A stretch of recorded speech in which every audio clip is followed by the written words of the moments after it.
Ouvir falar sobre ilhas de altitude pode ser uma novidade para você, ou até mesmo parecer estranho.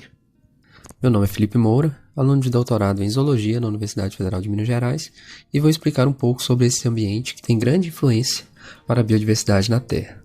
Para começar, o que são ilhas? Estamos acostumados a pensar em ilhas no meio do oceano, uma massa de terra distinta e isolada das bases continentais.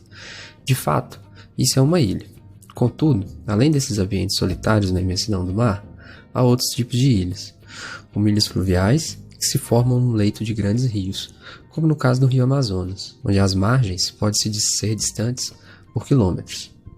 Dessa maneira, podemos chamar de ilhas todo ambiente que apresenta, por exemplo, características climáticas, condições e recursos distintos do seu entorno imediato. Com essa temática, esbarramos em uma área fascinante da biologia, a biogeografia.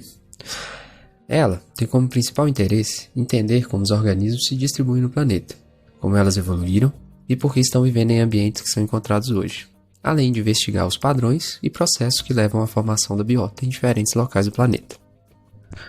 Como já dito, o que chamamos de ilhas são ambientes bastante diversos, mas aqui o nosso foco serão as ilhas de altitude, do inglês Sky Island, algo como ilhas do céu.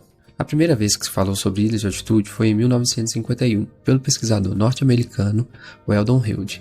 Ele designou o termo Sky Island para descrever porções isoladas de uma montanha no sudeste do estado do Arizona. Essas ilhas são ambientes estritamente terrestres, mas com clima, vegetação e vida animal tão diferentes de seus arredores como se surgisse em um mar distante.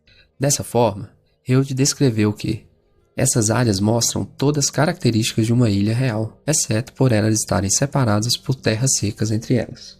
Bem antes de Hilde cunhar este termo, um famoso naturalista já havia realizado anotações a respeito dos diferentes níveis de organização das plantas e animais em áreas montanas. Em 1806, o naturalista alemão Alexander von Humboldt se aventurou em áreas de altitudes elevadas nos Andes. As mudanças na paisagem em diferentes altitudes despertou a curiosidade do naturalista. Semelhante às ilhas oceânicas, as ilhas de altitude são ambientes isolados, com acentuada diferença da área ao seu redor. Dessa forma, as áreas mais baixas atuam como barreiras biogeográficas para as espécies montanas e resultam em um fenômeno conhecido como deriva genética. A deriva genética é um mecanismo de evolução das espécies. Ela causa alterações na frequência de gene das populações ao longo das gerações, sempre ao acaso.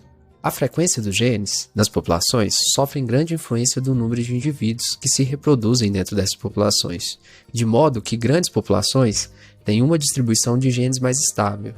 Já por outro lado, populações pequenas, como é comum em ambientes isolados, sofrem um efeito da deriva genética de maneira mais acentuada e rápida, o que, em último caso, promove o isolamento das populações, gerando ao longo dos anos novas espécies. Por isso, a importância de se conhecer e preservar ambientes montanos, que, como vimos, são berçários para a diversificação das espécies, promovendo a diversidade de formas de vida que vemos nesses ambientes.